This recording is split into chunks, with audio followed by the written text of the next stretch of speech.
High, নমস্কার। সবাই কেমন আছো? ভালো আছো? হর হর মহাদেব।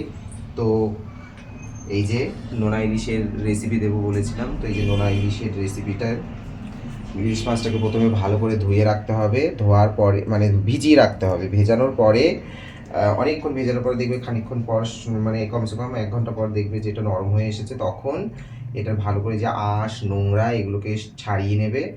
ছাড়িয়ে নেওয়ার পরে ভালো করে ধুয়ে এটাকে হলুদ মাখিয়ে রান্না করবে। নুন দেবে না, যেহেতু নোনা ইলিশ অলরেডি অনেকটা নুন দিয়ে এটাকে ফ্রেশ রাখার চেষ্টা হয়, তাই ইলিশ মাছে কিন্তু অনেকটা নুন টানে। নুন তোমরা দেবে না।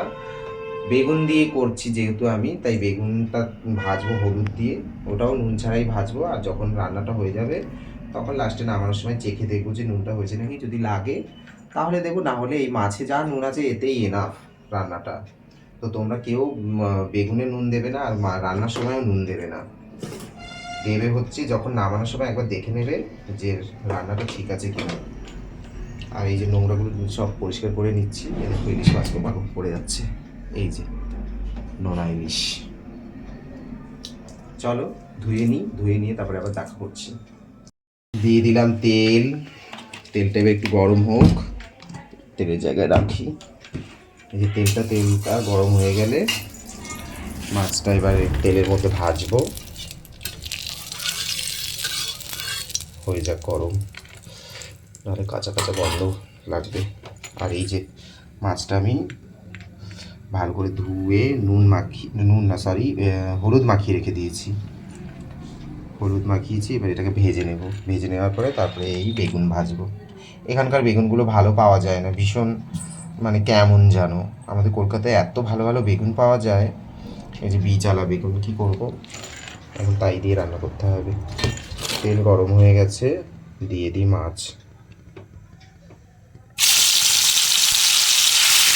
মাছগুলো একটু কেটে নিয়েছি, নাহলে মাছগুলো ভালো সেদ্ধ যদি না হয়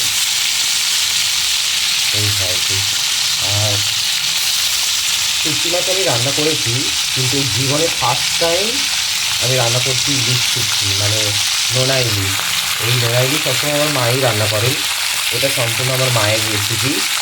আর যাবতীয় যত রান্না আছে সব মায়ের রেসিপি, একটাও আমার নিজের নয়, কোনোটা আমার নিজের আবিষ্কার করা নয়। মায়ের রান্না আমার এত ভালো লাগে খেতে, সেজন্য এখানে এসে চেষ্টা করি মা যেরকমভাবে রান্না করে সেই রান্নাটা খেতে। ইলিশ মাছটা ভাজা হোক, তারপরে আসছি আবার। গরম লাগছে কি আবার, ঠান্ডার দিনে চলে যাচ্ছে, ওই গরমকালে আসছে। খুব কষ্ট পাবো এখানে, আর কিছু লাইন থাকবে না। মাছটাকে কেমন ধরে না।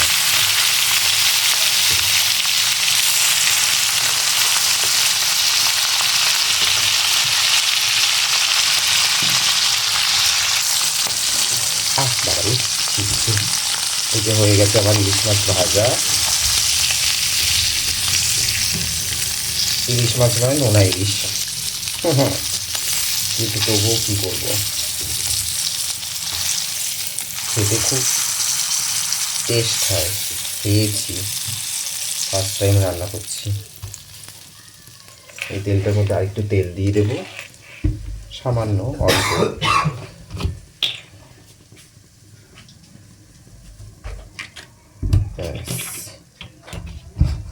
দেব কালো জিরে ফোড়ন দেব। এই যে কালো জিরে দেব, কাঁচা লঙ্কা দিয়ে তারপরে বেগুনটা ভাজবো। বেগুনটা ভাজা হয়ে গেলে ঝোল দিয়ে দেব। দিয়ে দিলাম কালো জিরে। এবার খুন্তিটা কোথায়, লঙ্কা ভীষণ বদ স্বভাব, চোখে মুখে ছিটে যায়, দিয়ে ছিটে পালাবো। বাঁচার উপায় হচ্ছে বেগুনটা চট করে দিয়ে দাও, তবে আর ছিটবে না।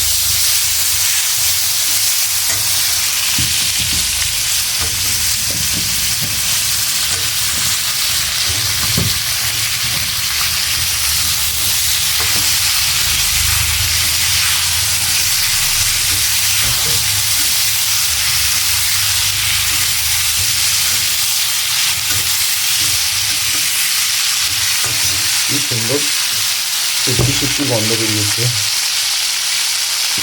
গন্ধটা খুব সুন্দর বেরিয়েছে না কিরে? এই যে ও করছে, ওকে দেখো। হ্যালো। ও হচ্ছে ইয়ে থেকে এসেছে। কোথা থেকে এসছো? লন্ডন থেকে এসেছে, লন্ডন রিটার্ন। দিয়ে দিচ্ছি হলুদ, নুন তো দেবো না,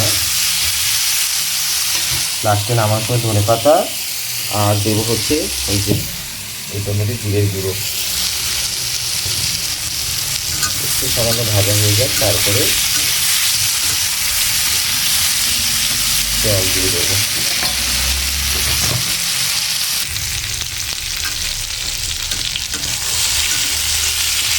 হয়ে গেছে বেগুন ভাজা। বেশি ভাজবো না, বেশি ভাজলে গলে যাবে খুব তাড়াতাড়ি। দিয়ে দেবো হচ্ছে ঝোল মানে জল।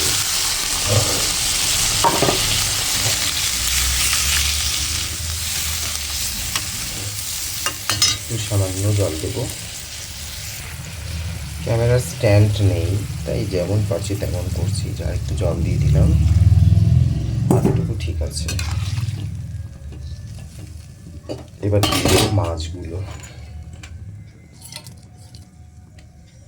এই যে মাছটা দিয়ে দিয়েছি।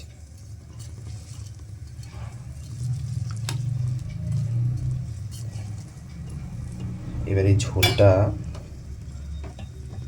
না ফোটা অবধি বুঝতে পারবো না যে কি ব্যবস্থা, কি অবস্থা। চলো দেখি মাছটার কি অবস্থা। এই যে বুঝতে পারছো, সুন্দর হয়ে গেছে। এবার দিয়ে দেবো হচ্ছে একটু জিরের গুঁড়ো, আর দেব ধনেপাতা। নুন আমার লাগেনি, কেননা মাছটাতে যেহেতু নুন ছিল সেজন্য নুন আমার লাগেনি। নোনা ইলিশের উপরে নির্ভর করে কোন নোনা ইলিশ কতটা নুন বেশি থাকে। তো দিয়ে দেবো এই যে 1 চামচ একটু জিরের গুঁড়ো, বেশি না, তিতো হয়ে যাবে। দিয়ে দিয়েছি। আর দিয়ে দেবো হচ্ছে ধনে পাতা।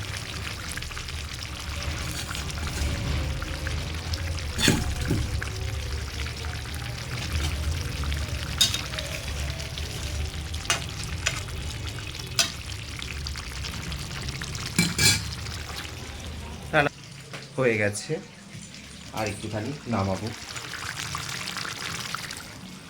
তো তোমরা এইভাবে একবার নোনা ইলিশ শুটকি মাছ করে দেখতে পারো, অবশ্যই ভালো লাগবে। রেসিপিটা ভালো লাগলে কমেন্টে জানিও। সবাই ভালো থেকো। ওম নমঃ শিবায়, হর হর মহাদেব, জয় ভোলেনাথ।